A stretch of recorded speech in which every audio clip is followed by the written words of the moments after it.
Yo, what's going on YouTube? So we're here to bring you an update on the Reef tank, but the main purpose of this video is to tell you how I'm avoiding water changes on this 20-gallon Nano. So I did upgrade my lighting. I put a second AI prime on the tank. The only coral that seems to not have liked this is the Kenya tree. He's really closed up, not doing good. Everything else is actually really taken a liking to the light. So I'm honestly not sure. I've had problems with Kenya trees in the past, but all my parameters, which I'm going to talk about in a second, are good. And I'm not going to adjust the lighting for one $10 coral when all the rest of my corals are doing great and absolutely loving it. So parameters on this tank, I just did a test with I use the API marine test kit. So my nitrates, they're less than 5. My guess would be maybe 2 to 3. Very, very low nitrate in the aquarium.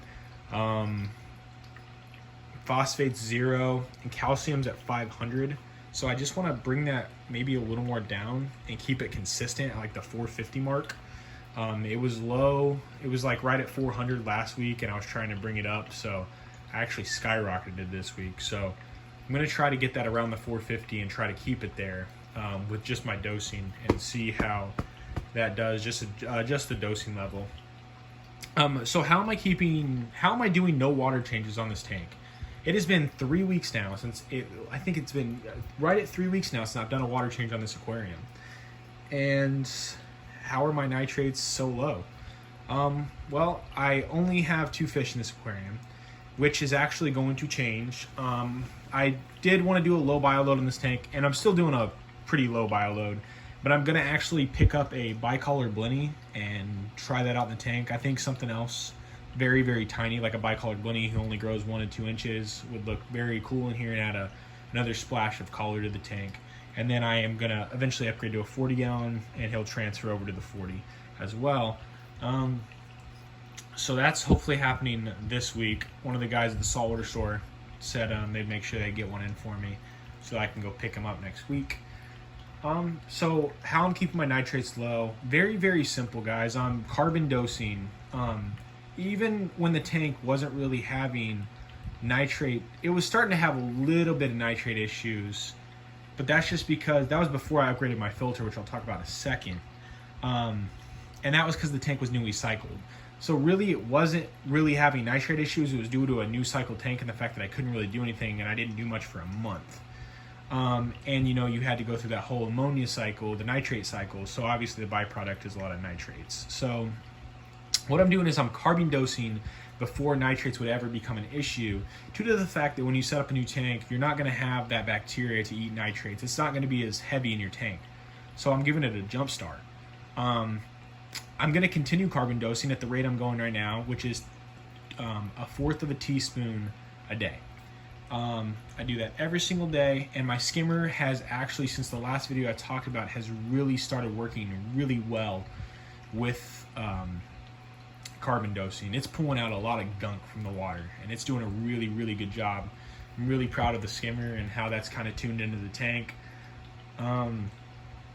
So I'm carbon dosing every single day, as well as I'm using Purigen in my filter. I'm using the filter sponge that it came with, and I'm using carbon as well, which I actually have extra that I ordered, so I have that on standby.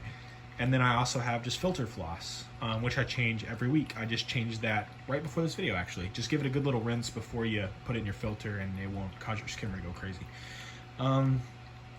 So that's it, guys. All I'm using is just really good filter media. So the Purigen, I have nothing bad. That is the best product I think I've ever used for nitrate control. It's keeping everything super low, and I'm super happy with that product. Money well spent for sure. When the bicolor blenny gets here, that's a little more bioload to the tank, but he's such a small fish, I really don't think anything's going to be affected.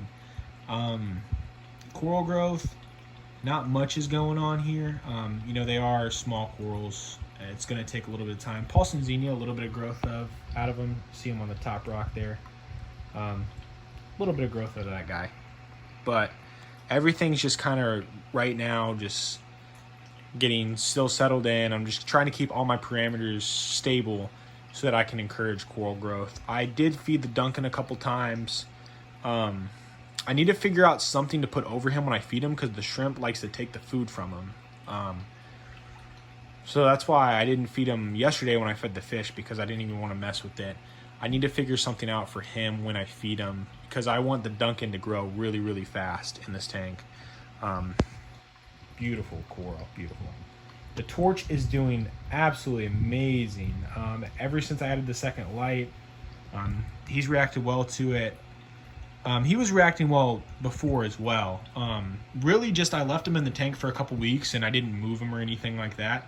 And after a couple weeks, he's really just starting to extend his tentacles. He was out a little earlier, but I mean, he just looks really, really happy and healthy. Really happy with him.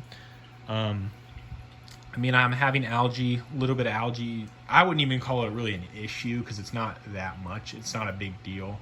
I have a little bit of algae that grows on the glass, just like every aquarium.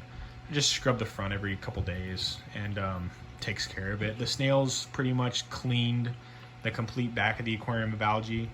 My crabs have killed about 3 or 4 of them. So I have 4 snails in here now, and that's it.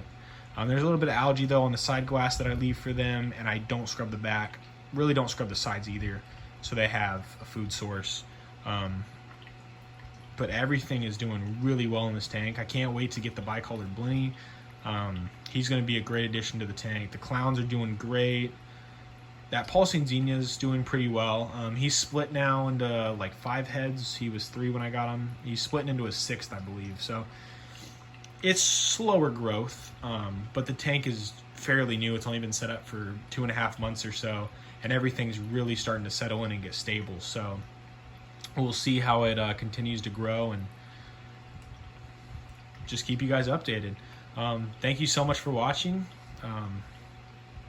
Let me know what you think of the tank in the comments below, and happy reefing, guys.